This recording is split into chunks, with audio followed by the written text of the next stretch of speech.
हे guys, very good morning. आज हम start कर रहे हैं हमारा एक्सरसाइज नंबर 5.1। हमने ऑलरेडी क्वेश्चन नंबर 6 तक कंप्लीट कर लिया है। अब आज दो ही क्वेश्चन बाकी है, क्वेश्चन नंबर 7 और 8 आज हम कंप्लीट करेंगे और यहाँ से हमारा लेसन ये कंप्लीट हो जाएगा, कोऑर्डिनेट ज्योमेट्री फिनिश हो जाएगा। देन हम नेक्स्ट लेसन की ओर जाएंगे। हो सकता है कि मैं जो मेरा रेगुलर रूटीन था उसके अंदर मैं lesson number construction lesson number इसके पहले वाला 4th वाला कंप्लीट कराता था। देन कंस्ट्रक्शन होने के बाद हम फिर फर्स्ट लेसन पे चले जाते थे जो आपके यूनिट टेस्ट में आता। बट अभी आप मेरे सामने नहीं हो तो कंस्ट्रक्शन का तो अभी मैं पार्ट नहीं लूँगा, क्योंकि कंस्ट्रक्शन में मुझे कैसे आपके हर एक के पास जा जाके मुझे खुद से मेजरमेंट लेना पड़ेगा कि किसने क्या बनाया है नहीं बनाया। तो कंस्ट्रक्शन का लेसन तो नहीं स्टार्ट कर सकता हूँ। हो सकता है कि मैं नेक्स्ट लेसन ट्रिग्नोमेट्री स्टार्ट करूँ। ट्रिग्नोमेट्री जैसे ही लेसन मैंने कंप्लीट किया देन हम आ जाएंगे लेसन नंबर फर्स्ट पे, फिर फर्स्ट सेकंड लाइन से हम जाना स्टार्ट कर देंगे। तो दो लेसन हमारे पास एक्स्ट्रा होके रहेगा लास्ट में। जैसे ही हमारा स्कूल ओपन होगा, स्कूल ओपन होने के बाद स्कूल के पहले यूनिट टेस्ट में लेसन नंबर फर्स्ट आएगा तो हम लेसन नंबर फर्स्ट तो कंप्लीट कर ही लेंगे हमारे यूनिट टेस्ट के लिए। तो वहाँ पे हमारा 3 लेसन हो जाएगा, तो एक्स्ट्रा हमारे 2 लेसन हो जाएंगे। तो आज हमारा लेसन नंबर 5 कंप्लीट होने वाला है। तो आज आपके बोर्ड एग्जाम के लिए, 10th बोर्ड एग्जाम के लिए आज आपका एक लेसन अच्छी तरीके से अच्छे से हर एक एक्सरसाइज का हर एक क्वेश्चन मैंने कंप्लीट करा है। देन हम नेक्स्ट पार्ट में हम प्रॉब्लम सेट भी कंप्लीट करेंगे। देन जैसे एक्सरसाइज कंप्लीट हो जाएगा तो 2 लेसन का होने के बाद 2-3 लेसन का फिर हम प्रॉब्लम सेट पे आ जाते हैं। प्रॉब्लम सेट एक एक हम कंप्लीट करेंगे, हर एक से हम सॉल्व करेंगे। विद सॉल्व एग्जाम्पल भी हम सॉल्व करने वाले हैं। सॉल्व एग्जाम्पल भी मैं जो आपको नहीं आएगा वो मैं करा के दूंगा। तो गाइस आज हम स्टार्ट कर रहे हैं हमारा क्वेश्चन नंबर 7।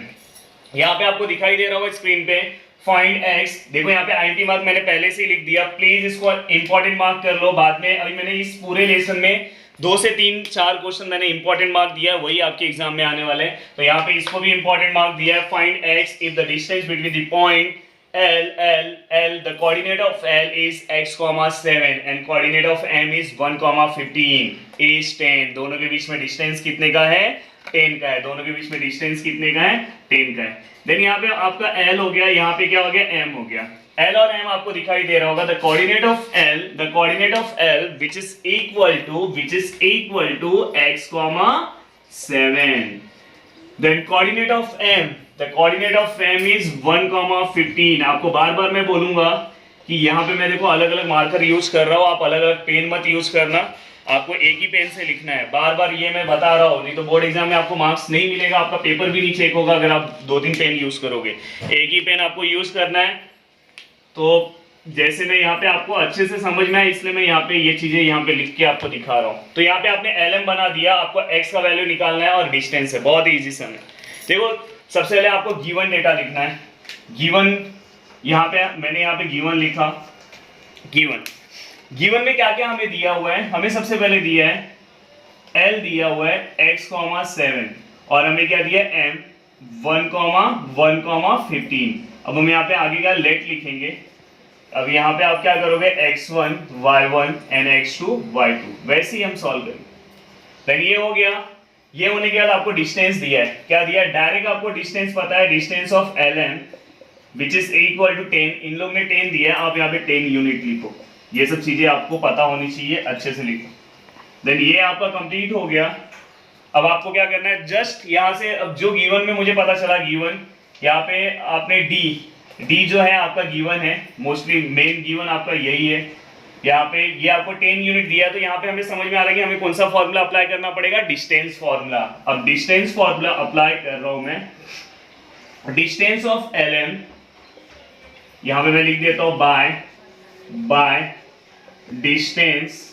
Distance formula. आपने लिखा है यहाँ पे। अब आप डिस्टेंस फॉर्मूला अप्लाई करो। देन डिस्टेंस फॉर्मूला मैं आप यहाँ पे अप्लाई करूंगा। डिस्टेंस ऑफ किसका डिस्टेंस चाहिए? LM का। किसका डिस्टेंस चाहिए? LM का। फॉर्मूला याद है आपको? याद है कि नहीं याद है? स्क्वायर यहाँ पे x y बीच में माइनस और यहाँ पे 21। तो आप ऐसे फॉर्मूला याद रख सकते हो। जिसको भी अगर फॉर्मूला नहीं याद हो रहा होगा, फॉर्मूला देखो ट्रिक से आपको याद रखना है। देन यहाँ पे क्या करना है आपको? The value of x2 is 1। क्या है यहाँ पे? 1, sorry, minus the value of x1 is x। क्या है? वो x है, याद रखना। वैल्यू ऑफ x1 कितना? x है, square. The value of y2 y2 का वैल्यू कितना है 15 माइनस वैल्यू ऑफ y1 कितना है 7। यहाँ तक गाइस आपको समझ में, हाँ आपको डिस्टेंस ऑफ LM भी दिया हुआ है, कितना दिया हुआ है 10 यूनिट। देन हमें क्या करना है पता है, ये रूट कैंसिल करना है। जब भी आपको प्लस कैंसिल करना रहता है तो आपको माइनस लेना रहता है, तो वैसे ही रूट यहाँ पे कैंसिल करना है तो आपको क्या लेना रहेगा, ये स्क्वायर रूट है तो उसका अपोजिट क्या है, स्क्वायर रूट का अपोजिट क्या है, स्क्वायर रूट का अपोजिट क्या आएगा, स्क्वायर। तो यहाँ पे आपको क्या लेना रहेगा, taking square on both side. यहाँ पे लिखो taking square on both side, both side मतलब दोनों साइड। तो यहाँ पे आपने ले लिया taking square on both side. ये मैं डायग्राम ड्रॉ कर देता हूँ आगे सॉल्व करने के लिए, पर आप बना लेना डायग्राम। देन आप जैसे ही आप स्क्वायर लोगे तो यहाँ पे 10 का स्क्वायर हो जाएगा, यहाँ पे 10 का स्क्वायर आ जाएगा, और यहाँ पे क्या हो जाएगा पता है, ये रूट कैंसिल हो जाएगा, तो अंदर क्या बचेगा 1 minus x whole square plus 15 minus 7 आप कर सकते हो, या तो डायरेक्ट पहले ऐसे ही लिखो। देखो जैसे आपने यहाँ पे स्क्वायर लिया तो ये रूट कैंसिल हो गया, और बाकी का वैसे ही मैंने लिख दिया। देन 10 का स्क्वायर क्या होता है 100।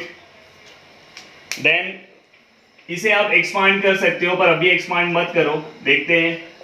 देखो 15 माइनस 7 क्या होगा 8 का स्क्वायर, देन यहाँ पे 100, then 1 minus x whole square and 64, then 100 minus 64, और यहाँ पे क्या आएगा 1 minus x whole square, then 100 minus 64 which is equal 36, then 1 minus x का होल स्क्वायर। वैसे इसे आप क्या करोगे, कॉपी कर लोगे।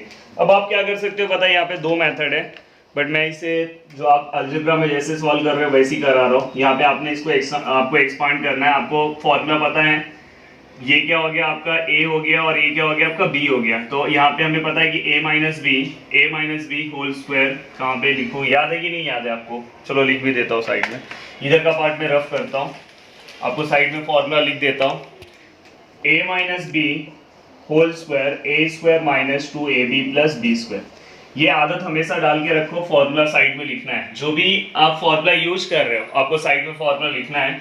देन यहाँ पे क्या आएगा a स्क्वायर मतलब क्या आएगा 1 का स्क्वायर माइनस 2a, b क्या है हमारा x है, प्लस x स्क्वायर मतलब b का स्क्वायर। तो यहाँ पे मैंने एक्सपांड किया a square minus 2ab plus b square.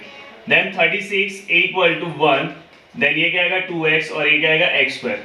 अब हम क्या करेंगे, जो हमारा एक्स स्क्वायर है, सर ने आपको बताया था कि कभी भी एक्स स्क्वायर को प्लस ही रखे रहो, तो एक्स स्क्वायर यहाँ पे मत लेकर आओ, नेगेटिव हो जाएगा। एक्स स्क्वायर ऐसे यहाँ पे इधर ही मैंने रखा, इक्वल के इधर ही है, बस इसका मैंने पोजीशन चेंज किया, इसका पावर ज्यादा है इसलिए इसको फर्स्ट रैंक पे लिखा हूँ, नहीं तो आपको लगेगा कि सर आपने प्लेस चेंज किया। प्लेस चेंज करने से साइन नहीं चेंज होता, मैंने इक्वल के उधर ही रखा है।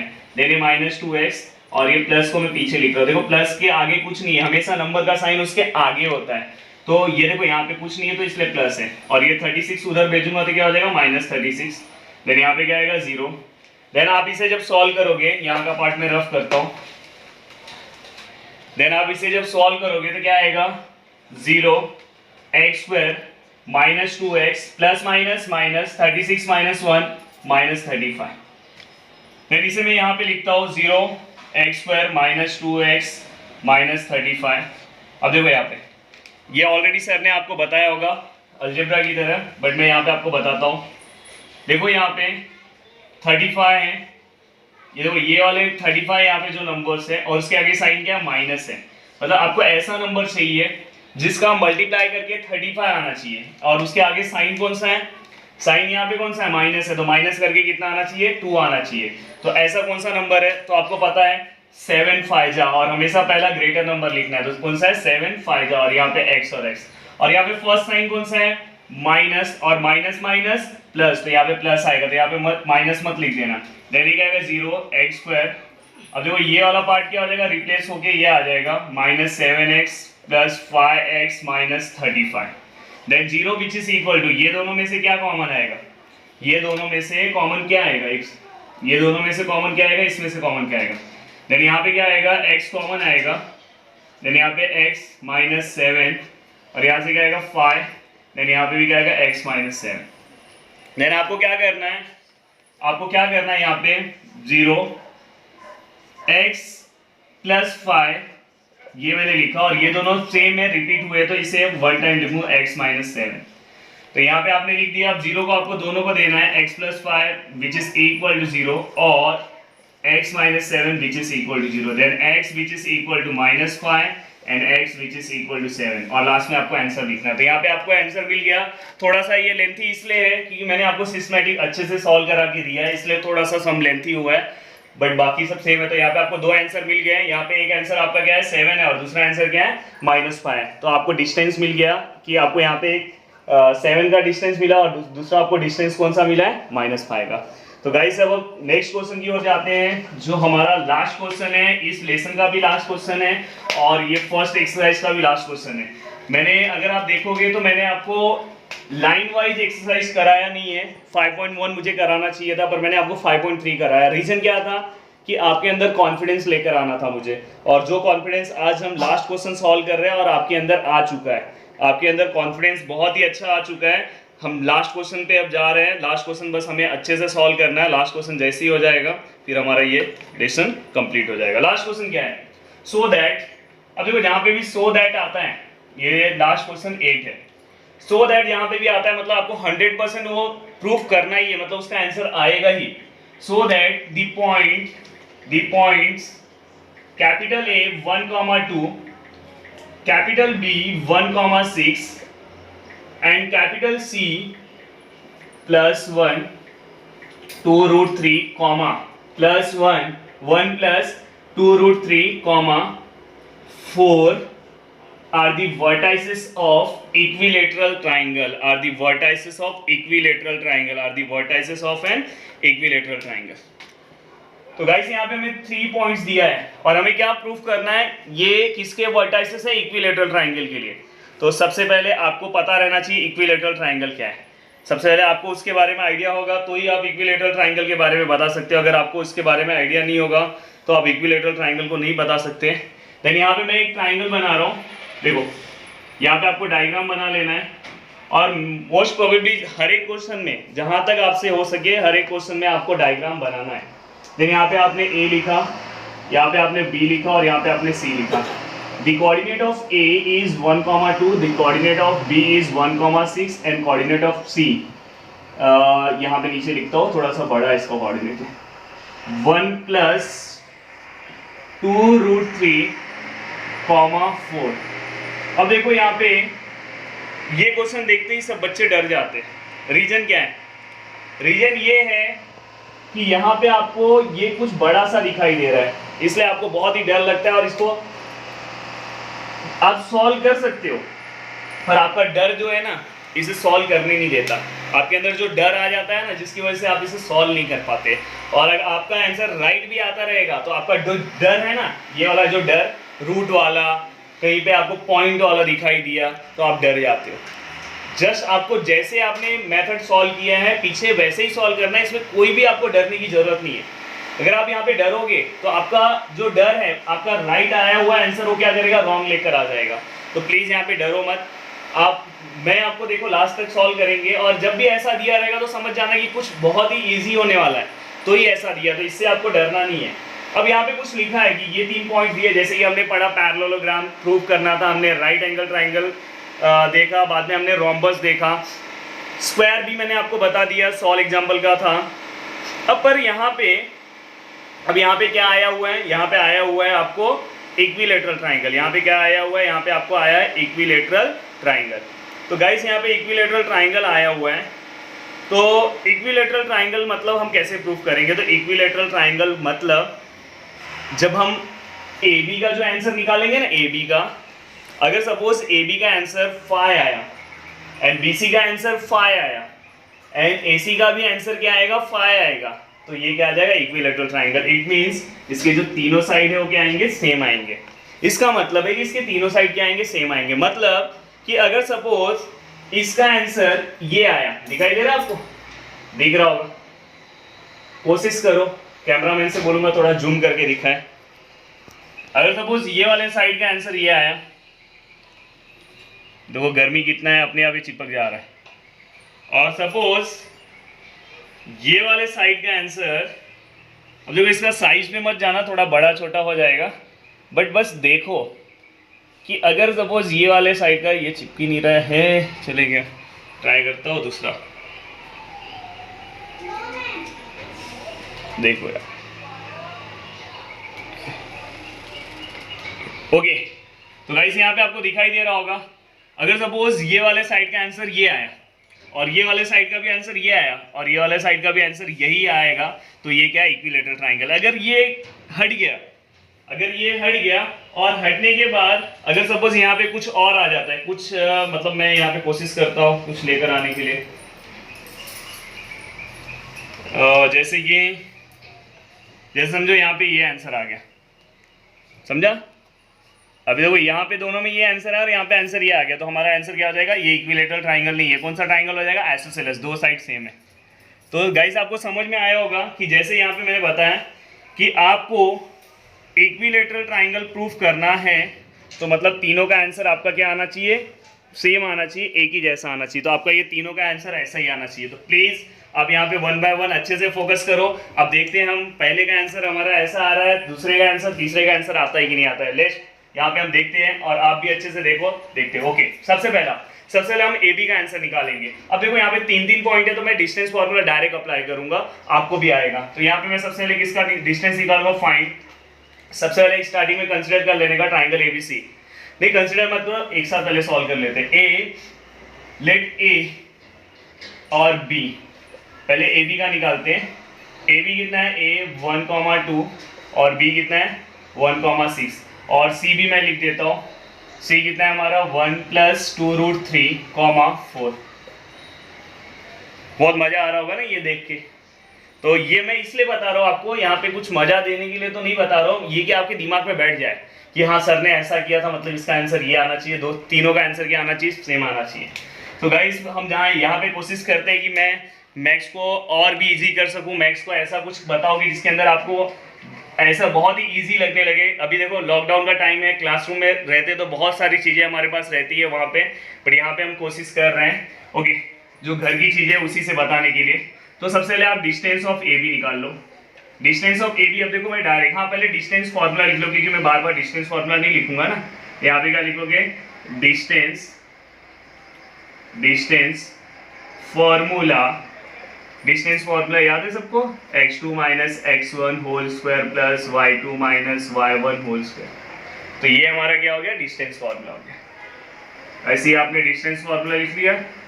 हाँ, ये डिस्टेंस फॉर्मूला लिखने के बाद अब आपको क्या करना है, एक एक का डिस्टेंस निकालना है। Distance of A B, distance of A B आपको आता है, आपको डिस्टेंस ऑफ ए बी वैसे ही निकालना है जैसे आप x2 - x1 लेते थे ना, ए बी, तो यहाँ से लेना। तो ये वाला x वाला, ये वाला पार्ट है, पहला वाला पार्ट x है, देन 1 - 1, देन यहाँ पे क्या आएगा 6 - 2 आएगा, जस्ट कंफ्यूज मत होना। देन यहाँ पे क्या आएगा 1 - 1 0 का स्क्वायर, 6 - 2 4 का स्क्वायर, देन यहाँ पे क्या आएगा 0 एंड 4 का स्क्वायर क्या आएगा 16 एंड 0 + 16 क्या आएगा 16। और डिस्टेंस ऑफ ए बी आपको मिल गया, 16 का आंसर कितना आएगा। तो यहाँ पे आपको डिस्टेंस, यहाँ पे मैं लिख देता हूँ distance of A B which is equal to, देखो 16 का आंसर कितना था 4, तो 4 यूनिट मिला। तो इससे आपको आइडिया आ गया है कि हर एक का आंसर 4 आने वाला ही है। अगर नहीं भी सॉल्व हुआ, अगर आपको ये लास्ट वाला ये सब देख के नहीं आ रहा है सॉल्व करने, तो भी आप कुछ भी उल्टा पुल्टा सॉल्व करो और लिख दो वहाँ पे 4। अगर जिसको कुछ नहीं आता उसके लिए बोल रहा हूँ, और जिसको आता है वो मत एक्टिंग मारना कि मैं भी ऐसे ही लिखूंगा। अब देखो नेक्स्ट मैं आगे का सॉल्व कर रहा हूँ, ये रफ करके थोड़ा सा जगह बच जाए। अब आगे ए बी हो गया, अब कौन सा साइड निकालना है, बी सी। दूसरा साइड कौन सा है, B C. Then distance of B C which is equal to, देखो आपको पता है थोड़ा हो सकता है कि यहाँ स्पेस का प्रॉब्लम हो, इसलिए मैं ये रफ करता हूँ, यहाँ पे अच्छे से सॉल्व करता हूँ, आपको एकदम क्लियर दिखाई दे। डिस्टेंस ऑफ बी सी आपको नीचे ही लिखना है उसके, देखो आपको प्रॉब्लम नहीं हो इसलिए अच्छे से लिख रहा हूँ। देखो बी सी, तो आपको पता है यहाँ से जाएंगे, बी सी ये, तो ये और ये पहले एक्स वाला। अब देखो कॉमा के पहले ये पूरा का पूरा एक्स है, तो यहाँ पे मैं लिख रहा हूँ, देखो ये x लिखा, x2 - x ये है इसका 1, देन सेम यहाँ पे क्या आएगा 4 - 6 का होल स्क्वायर। तो ये तो ये अच्छा नहीं दिख रहा है, तो पास में करके होल स्क्वायर। देन क्या आएगा, अगर आप देखोगे यहाँ पे देखो प्लस माइनस क्या हो जाएगा, कैंसिल हो जाएगा। देखो इसके आगे प्लस है, इसके अंदर माइनस है, तो ये अंदर क्या बचेगा 2√3 का होल स्क्वायर, और यहाँ पे क्या आएगा देखो 4 minus plus minus minus 4 6 minus 4 2 और ग्रेटर का साइन क्या माइनस, ये यहाँ पे माइनस लिखना, बहुत सारे लोग यहाँ पे माइनस नहीं लिखते जब सम सॉल्व करते हैं, फिर भी आंसर राइट आता है पर मार्क्स आपको मिलेगा नहीं। देन यहाँ पे आपको क्या करना पड़ता है, 2 का स्क्वायर कितना होता है 4, और रूट 3 को अगर आप 2 टाइम मल्टीप्लाई करते हो, या तो आप ऐसे भी दिमाग लगा सकते हो, ये रूट और ये स्क्वायर कैंसिल होकर यहाँ पे क्या हो जाएगा 3, और -2 का स्क्वायर क्या होगा +4, बार बार मैंने बताया आपको माइनस का स्क्वायर प्लस होता है। देन 4 3 जा कितना होगा 12 एंड 4, देन इसे आप आगे सॉल्व करोगे तो 16, और 16 का आंसर क्या आता है 4 यूनिट। तो यहाँ पे आपको BC का भी आंसर कितना मिल गया है 4 यूनिट, तो BC का भी आंसर यहाँ पे आपको गाइस 4 यूनिट मिल गया है, और लास्ट वाले का भी आंसर 4 ही आना चाहिए, नहीं आया फिर भी आप 4 लिख दो लास्ट वाले का आंसर। जैसे कि अब समझो मैं यहाँ पे AC निकाल रहा हूँ, डिस्टेंस ऑफ AC, ओके, मैं पहले यहाँ पे लिख देता हूँ डिस्टेंस ऑफ AC जो है मेरा कितना आएगा 4 यूनिट आएगा, मुझे पहले से ही पता है, भले अगर यहाँ पे कुछ रॉन्ग हुआ फिर भी मेरा आंसर आ जाएगा, तो आपको भी पहले से ही पता हो जाना चाहिए। और तो यहाँ पे AC है, फिर से आपको वही करना है, वैसे ही आपको सम सॉल्व करना है।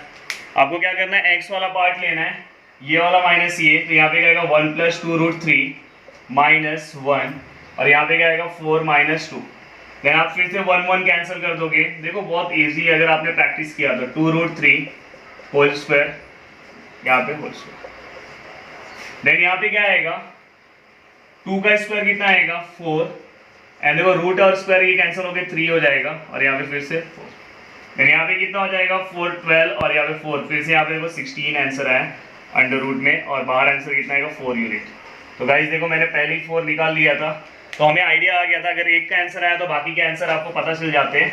देन अब क्या लिखोगे आप, देखो आपने 1 2 3 आपके इक्वेशन को दिया होगा, तो यहाँ पे आप उसके बाद आप नीचे क्या लिखोगे, from first second and third, then distance of AB which is equal to distance of BC which is equal to distance of AC, and therefore the vertices या तो the points A जो भी है, B जो भी है, C जो भी है, are the vertices of an equilateral triangle। तो गाइस ऐसा आपको लास्ट में आंसर लिख देना है।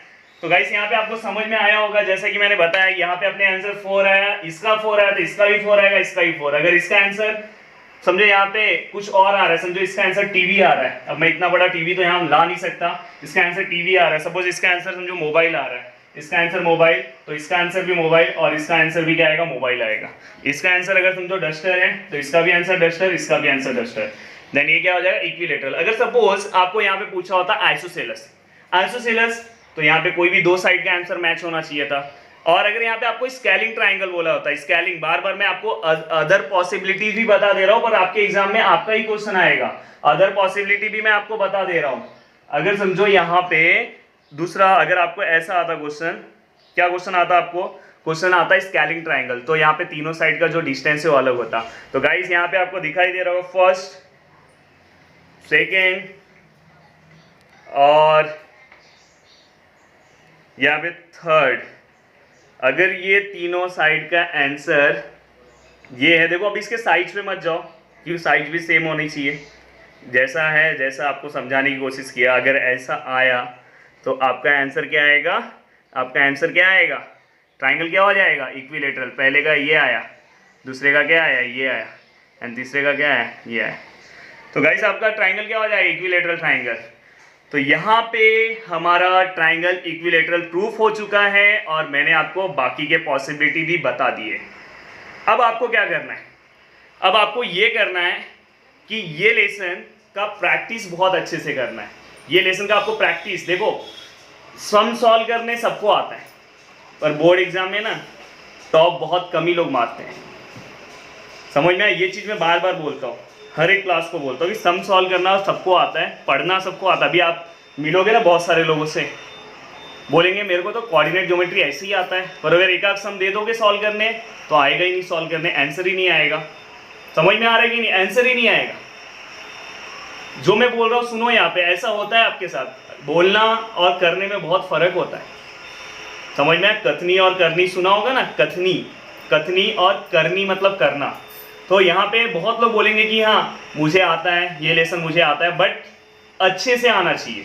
और प्रैक्टिस जो है आपके अंदर जितने, जैसे ये समझो 9th में कुछ लोग होंगे जिन्हें मैथ्स का स्पीड नहीं होगा, अच्छे मार्क्स स्कोर नहीं हो पा रहे थे, अभी तो यहाँ तो मैं एक एक आपको प्लस माइनस भी यहाँ पे देखोगे तो मैं बताते जा रहा हूँ, मल्टीप्लिकेशन भी बताते जाऊँगा, √3 हर एक सम यहाँ पे मैं सॉल्व करते जा रहा हूँ। अगर आपको हर एक पॉइंट पे मैंने प्लस माइनस मल्टीप्लिकेशन हर एक चीज़ सिखा दिया, रूट का स्क्वायर कैसे लेना है, माइनस का स्क्वायर प्लस में आएगा, बट प्रैक्टिस नहीं करोगे तो एग्जाम के अंदर कैसा आधा सम सॉल्व करोगे, कंफ्यूज हो जाओगे, आगे नहीं सॉल्व कर पाओगे। तो प्रैक्टिस करो, आपको आपका जो भी टारगेट है आपको मिलेगा। समझ में आएगी नहीं? सोचो अभी मैं आपको यहाँ पे सॉल्व करा रहा हूँ, इसके पहले मैंने बहुत, जब मैं पढ़ता था, जब मैं पढ़ाई करता था, मैंने जब 10th का एग्ज़ाम दिया था तो मैंने मैथ्स का बहुत प्रैक्टिस किया रहेगा और मुझे मार्क्स इसलिए बहुत ही अच्छे आए होंगे, इसलिए मैं यहाँ पे पढ़ा रहा हूँ। समझ में? और मैंने मैथ्स में कहाँ कहाँ पे टॉप किया आपको सबको पता है। तो रीज़न ये है कि मुझे आते हुए भी मैं भी प्रैक्टिस करता रहूँगा, इसलिए मेरा मैथ्स फास्ट हुआ है। और इसलिए आपसे भी मेरा रिक्वेस्ट है कि आप प्रैक्टिस करो, प्रैक्टिस करोगे तो कोई भी चीज़ आपका कभी भी गलत नहीं हो सकता। तो प्रैक्टिस करो, जितना ज़्यादा प्रैक्टिस करोगे, ये 1 मार्क्स के क्वेश्चन भी तो मैं प्रैक्टिस करता था, बहुत सारे लोगों को मैं देखता हूँ ये सेम हो गया नहीं सॉल्व करेंगे, बट आपको करना चाहिए, करोगे तो लास्ट में आपका मैथ्स फास्ट हो जाएगा। तो प्लीज़ ये चीज़ों को ध्यान रखना, इसलिए थोड़ा सा टाइम लिया था। देन ये हमारा लेसन कंप्लीट हो गया। अब हम नेक्स्ट लेसन देखते हैं कौन सा मैं स्टार्ट करता हूँ, मेरे ऊपर है कि अगर मैं ट्रिग्नोमेट्री स्टार्ट करता हूँ कि लेसन नंबर 1 स्टार्ट करता हूँ, बट या तो सेकंड भी नहीं, फर्स्ट कंप्लीट करने के बाद ही हम सेकंड पे जाएंगे, डायरेक्ट सेकंड पे नहीं जा सकते। तो हो सकता है कि देखो मैं कौन सा लेसन आपको स्टार्ट कराऊँ, पर जो भी स्टार्ट कराऊंगा आपको 100% समझ में आएगा। गाइस घर पे बैठो और अच्छे स्टडी करो। और आज का टास्क सुनो, एक्सरसाइज नंबर 5.1 के पहले का जो भी सॉल्व एग्जांपल है, एक्सरसाइज नंबर 5.2 के पहले का solve example and exercise number 5.3 के पहले का सॉल्व एग्जांपल आपको प्रैक्टिस करके हमारे व्हाट्सएप ग्रुप पे क्या करना है, सेंड करना है। Thank you so much.